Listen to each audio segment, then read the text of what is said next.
Hello मेरे प्यारे student, आप लोगों का महादेव एपी क्लासेज में बहुत बहुत स्वागत है। आज हम आप लोगों को अध्याय 2 फिजिक्स का अध्याय 2 क्षेत्रफल सदिश पढ़ाने जा रहा हूँ। ठीक है, अगर आप लोगों को पूरा वीडियो समझ में आए तो लाइक सब्सक्राइब शेयर जरूर करिएगा। ठीक है, आप लोग कॉपी और पेन लेके जरूर बैठिए। अब देखेंगे क्षेत्रफल सदिश क्या है। गॉस के प्रमेय में क्षेत्रफल सदिश क्या है, यानी कि एरिया वेक्टर। ये परीक्षा के दृष्टि से बहुत इंपॉर्टेंट है। तो क्षेत्रफल सदिश क्या है। सामान्यतः किसी पृष्ठ का जो क्षेत्रफल है वह अदिश के रूप में प्रयोग किया जाता है। किसमें? अदिश के रूप में प्रयोग किया जाता है। लेकिन अगर देखा जाए वास्तव में जो क्षेत्रफल है क्या है, क्षेत्रफल सदिश राशि है, क्योंकि इसमें परिमाण तथा दिशा होती है। अब इसका डिफिनेशन क्या है क्षेत्रफल सदिश का? किसी क्षेत्रफल की दिशा, किसी क्षेत्रफल की दिशा, किसी क्षेत्रफल की दिशा उस पर बाहर से खींचे गए अभिलंब की दिशा के, बाहर से खींचे गए अभिलंब की दिशा के अनुदिश होता है। क्या होता है? अनुदिश होता है। ठीक है, तो इसको हम लिख सकते हैं वेक्टर ए बराबर ए एन कैप। बहुत इंपॉर्टेंट सूत्र है। अब देखेंगे घन कोण क्या है। कौन सा? घन कोण। इतना समझ में आया? ठीक है, अब आगे देखते हैं घन कोण क्या है। घन कोण सॉलिड एंगल।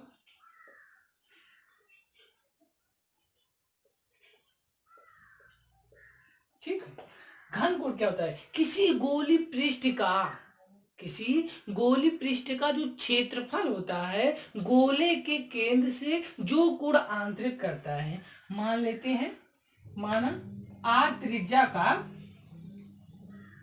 माना आर त्रिज्या का कोई गोली पृष्ठ है।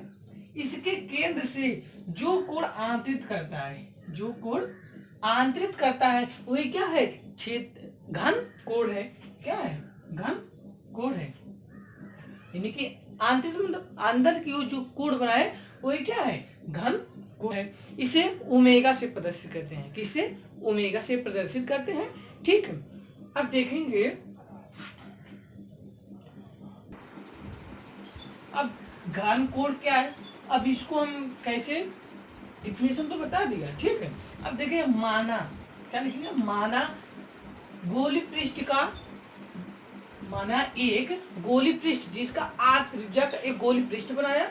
ठीक है, तो जिसका क्षेत्रफल अल्पांश क्षेत्रफल डी है, तो गोले के केंद्र पर आंतरिक घन कोण, आंतरिक घन कोण, घन कोण ओमेगा से प्रदर्शित करते हैं।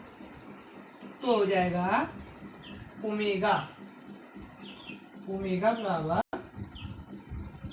ओमेगा बराबर तो घन कोण यानी कि डी ओमेगा, डी ओमेगा बराबर डी ए बटे आर स्क्वायर, डी ओमेगा बराबर डी ए बटे आर स्क्वायर। अब होता है गोली का संपूर्ण पृष्ठ का क्षेत्रफल, संपूर्ण पृष्ठ का जो क्षेत्रफल होता है ए बराबर, ए बराबर क्या होता है? 4 पाई आर स्क्वायर होता है, 4 पाई आर स्क्वायर। अब देखेंगे कि गोले का, गोले का जो संपूर्ण पृष्ठ है, संपूर्ण पृष्ठ के केंद्र से जो घन कोण का, आंतरिक घन कोण का सूत्र होता है डी ओमेगा बराबर, डी ओमेगा बराबर ए बटे आर स्क्वायर।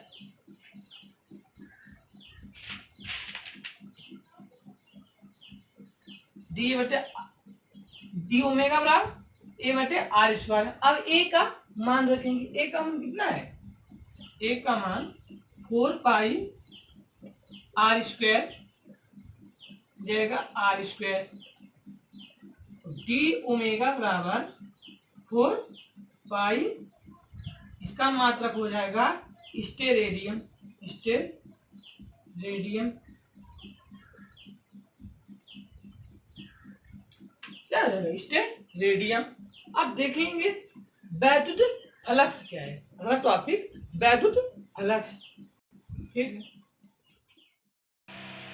सॉरी घन कोण में थोड़ा रह गया था। अतः अल्पांश क्षेत्रफल डीए के कारण, मैंने बताया है ना अल्पांश यानी कि डीए, तो डीए द्वारा गोले के केंद्र पर आंतरिक घन कोण डी ओमेगा बराबर, तो डीए डॉट एन कैप बटे आर स्क्वायर, तो डीए तो हो जाएगा डीए कॉस थीटा बटे आर स्क्वायर। अब देखेंगे बहुत इंपॉर्टेंट सूत्र है, आगे डेरिवेशन में हल करेंगे, इसका प्रयोग किया जाएगा। ठीक है, अब वैद्युत फ्लक्स देखेंगे। वैद्युत फ्लक्स, वैद्युत फ्लक्स तो बहुत इंपॉर्टेंट है क्या, वैद्युत फ्लक्स इसका डिफिनेशन। ठीक है, अब वैद्युत फ्लक्स क्या होता है, वैद्युत क्षेत्र, क्या वैद्युत क्षेत्र में वैद्युत बल रेखाओं की संख्या को एक वैद्युत क्षेत्र को वैद्युत बल रेखा द्वारा प्रदर्शित करते हैं। वैद्युत क्षेत्र को वैद्युत बल रेखा द्वारा प्रदर्शित करते हैं। तो वैद्युत क्षेत्र में खींचे गए, ध्यान सुनिएगा मेरे शब्दों को, वैद्युत क्षेत्र में खींचे गए काल्पनिक पृष्ठ से, खींचे गए जो काल्पनिक पृष्ठ है उससे गुजरने वाला वैद्युत बल रेखाओं की संख्या को ही वैद्युत फ्लक्स कहते हैं। ध्यान सुनिए, वैद्युत क्षेत्र में खींचे गए काल्पनिक पृष्ठ से गुजरने वाला वैद्युत बल रेखाओं की संख्या को ही वैद्युत फ्लक्स कहते हैं। इसे फाई ई से प्रदर्शित करते हैं। तो इसका सूत्र होता है फाई ई बराबर क्लोज इंटीग्रल यानी कि बंद समाकलन ई डीए डॉट डीए। ठीक है, फाई ई क्लोज इंटीग्रल ई डीए।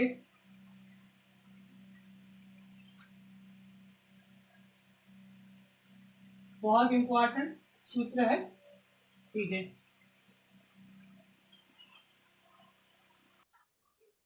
वैद्युत फ्लक्स के तो स्पेशल कंडीशन कुछ है, देखते हैं स्पेशल कंडीशन।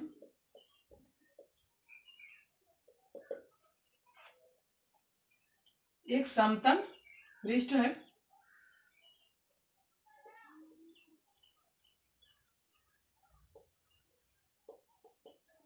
पहला है यदि समतल पृष्ठ का क्षेत्रफल समांतर हो, क्या हो, समांतर हो। पहला है यदि समतल पृष्ठ का क्षेत्रफल क्या हो, समांतर हो। यदि समतल पृष्ठ का, यदि समतल पृष्ठ ए क्या हो, समांतर हो, तो थीटा बराबर 180 अंश होता है। ठीक है, तो सूत्र पे रखेंगे, तो ई डी यानी कि कॉस थीटा यानी कि ई डी है, तो इसका सूत्र होता है फाई ई बराबर close integral E D A हो जाएगा ये कॉस थीटा। तो फाई ई बराबर ई ए कॉस 180 अंश, तो इसका मान क्या हो जाएगा, 180 अंश का मान 1 हो जाएगा, हो जाएगा ये। और दूसरा है यदि समतल पृष्ठ क्या हो, लंबवत हो, क्या हो, लंबवत, तो हो जाएगा थीटा बराबर 90 अंश। तो फाई ई बराबर ये कॉस 90, कॉस 90 का मान 0, फाई ई बराबर 0 अंश। ठीक है, अब अगला टॉपिक देखते हैं। अब वैद्युत फ्लक्स का मात्रक क्या होता है, मात्रक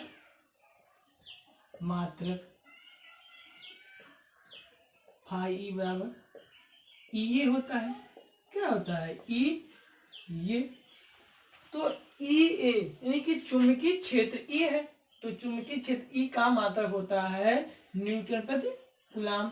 A का मीटर स्क्वायर, क्या हो जाएगा मीटर स्क्वायर, तो हो जाएगा न्यूटन मीटर स्क्वायर प्रति कूलम। अब इसका बीमा देखेंगे, फाई ई का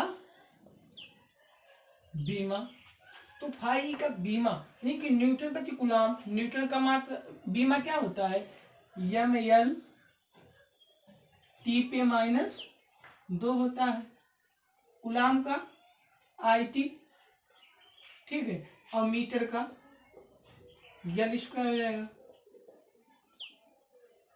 अब आगे देखेंगे एम एल टी पे minus 2 L square A T हो जाएगा, ए टी आई टी का ए टी हो गया, ठीक है। तो एम एल क्यूब हो जाएगा, टी ऊपर जाएगा माइनस यानी कि टी पे -3 ए इनवर्स, ये क्या है इसका बीमा हो गया। अब देखेंगे धनात्मक तथा ऋणात्मक वैद्युत फ्लक्स, धनात्मक तथा ऋणात्मक वैद्युत फ्लक्स क्या होता है। यदि समतल पृष्ठ, कोई समतल पृष्ठ ऐसे है तो इसमें वैद्युत बल रेखाएं बाहर की ओर निकल रही हैं, बाहर की ओर निकल रही हैं, ये क्या है, यदि वैद्युत बल रेखाएं बाहर की ओर निकल रही हैं तो क्या होगा धनात्मक होगा, धनात्मक होगा। यदि वैद्युत बल रेखाएं समतल पृष्ठ के अंदर प्रवेश कर रही हैं तो ऋणात्मक होगा, या धनात्मक या ऋणात्मक, नोट कर लो। गॉसियन पृष्ठ क्या होता है, गॉसियन सरफेस, तो गॉसियन किसी पृष्ठ का क्या होता है, किसी पृष्ठ का आवेशों का परिबद्ध, यानी कि किसी पृष्ठ में जो आवेश होते हैं उसको परिबद्ध करने वाला कोई भी पृष्ठ, कोई काल्पनिक पृष्ठ, उस पर आवेश को, जो उस पृष्ठ पर आवेश की संख्या कोई क्या कहते हैं गॉसियन पृष्ठ कहते हैं, कि जो काल्पनिक पृष्ठ है उस पृष्ठ को ही क्या कहते हैं गॉसियन पृष्ठ कहते हैं, ठीक है। यह वैद्युत क्षेत्र की तीव्रता ज्ञात करने में इसका प्रयोग नहीं होता है। अब अगला देखेंगे गॉस का प्रमेय क्या है। गॉस का प्रमेय बहुत इंपॉर्टेंट है, आज हम लोग इसको सिद्ध करेंगे, ठीक है। गॉस का प्रमेय, इसका डिफिनीशन यानी परिभाषा क्या है, गॉस थ्योरम। तो गॉस का प्रमेय किसी बंद पृष्ठ, कोई बंद पृष्ठ हो गया, ठीक है, किसी बंद पृष्ठ से गुजरने वाला, किसी बंद पृष्ठ से गुजरने वाला, ध्यान से सुनिए कि मेरे शब्दों को, किसी पृष्ठ से गुजरने वाला कुल वैद्युत फ्लक्स, कुल वैद्युत फ्लक्स की संख्या, यानी कि गॉस का प्रमेय क्या है, किसी पृष्ठ यानी कि जो काल्पनिक पृष्ठ है उससे गुजरने वाला वैद्युत फ्लक्स के कुल आवेशों का, यानी कि वैद्युत आवेशों का 1/ε0 गुना होता है। क्या होता है 1/ε0 गुना होता है। एक बार फिर से ध्यान से सुनिएगा मेरे शब्दों को, किसी पृष्ठ से यानी कि काल्पनिक पृष्ठ से यानी कि बंद पृष्ठ से गुजरने वाला कुल वैद्युत फ्लक्स, कुल वैद्युत फ्लक्स उस पृष्ठ पर जो वैद्युत आवेश है उसके ε0 गुना होता है। फाई ई बराबर Q बटे ε0, Q बटे ε0। अब हम सिद्ध करेंगे गॉस का प्रमेय। डिफिनेशन तो बता दिया, आप लोग कॉपी और पेन लेके नोट कर लिए, ठीक है। अब देखेंगे गॉस का प्रमेय क्या है। अब चित्र को ध्यान से हम लोग बनाएंगे क्योंकि बहुत इंपॉर्टेंट है गॉस का प्रमेय, इसको हम प्रूव करें तो गॉस का प्रमेय, तो चित्र को ध्यान से हम लोग बनाएंगे, चित्र ही बहुत इंपॉर्टेंट है गॉस के प्रमेय में। तो जो क्या है, गुब्बारे जैसा आकार है, हमेशा याद रखेंगे गॉस का प्रमेय गुब्बारे जैसा आकार है, ठीक है। अब इसको हम लिखेंगे, माना क्या लिखेंगे, तो माना प्लस क्यू आवेश का कोई पृष्ठ बिंदु ए, आवेश यानी बंद पृष्ठ के अंदर बिंदु ओ है, ठीक है। प्लस क्यू आवेश, ये जो बिंदु ओ है उससे आर मीटर की दूरी पर बिंदु बी है, जिस पर अल्पा यानी कि अल्पांश जो क्षेत्रफल है डीए है, क्या है, डीए है। अब फिर आप बात आई, ए से पी तक की दूरी पर वैद्युत क्षेत्र की तीव्रता ज्ञात करना है। वैद्युत क्षेत्र की तीव्रता ई बराबर हो गया, ई बराबर 1/4 पाई एप्सिलॉन 0 क्यू बटे आर स्क्वायर हो गया। अब इसके बाद और होता है गॉस का प्रमेय, तो फाई ई बराबर इसको समीकरण 1 मानेंगे। फाई ई बराबर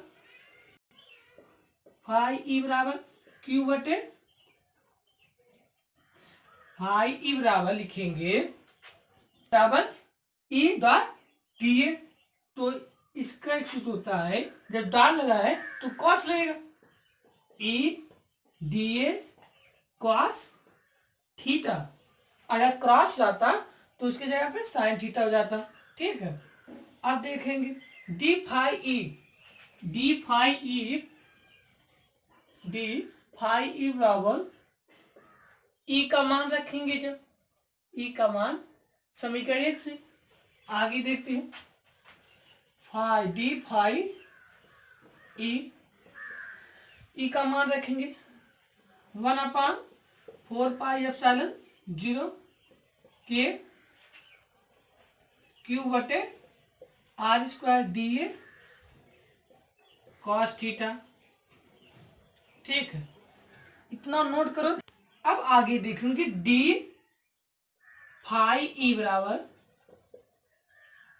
क्यू बटे 4 पाई एप्सिलॉन 0 क्या है, नियतांक है 4 पाई एप्सिलॉन 0, तो हो जाएगा, जब इंटीग्रल यानी कि समाकलन लगाएंगे बचेगा डी ए कॉस थीटा, क्या बचेगा, डी ए कॉस थीटा बटे आर स्क्वायर। तो डी ए कॉस थीटा बटे आर स्क्वायर क्या है, मैंने अभी बताया है इसमें कि जो क्षेत्रफल की घन कोण में डी ओमेगा बराबर होता है, ये किसका है, डी ओमेगा बराबर डी ए कॉस थीटा बटे आर स्क्वायर। तो क्यू बराबर 4 पाई एप्सिलॉन 0, तो डी ए कॉस थीटा बटे आर स्क्वायर है, तो डी ओमेगा बराबर भी होता है डी ए कॉस थीटा बटे आर स्क्वायर। मैंने विस्तृत कराया इसको, तो हो जाएगा डी ओमेगा, ठीक है। और डी ओमेगा किसमें, घन कोण में बताया, डी ओमेगा बराबर 4 पाई होता है, डी फाई ई, तो डी फाई ई बराबर क्यू बटे 4 पाई एप्सिलॉन 0 डी ओमेगा, यानी कि हो जाएगा 4 पाई कट गया, तो हो जाएगा क्यू बटे एप्सिलॉन 0, या फाई बराबर हो जाएगा, जब बंद समाकलन लिया तो क्या होगा, डी फाई, इसमें भी तो फाई हो गया, क्योंकि बंद समाकलन से ये हट गया, तो फाई क्यू बटे 4 पाई एप्सिलॉन 0, ओमेगा का मान रख दिया तो क्यू बटे एप्सिलॉन 0 गुना।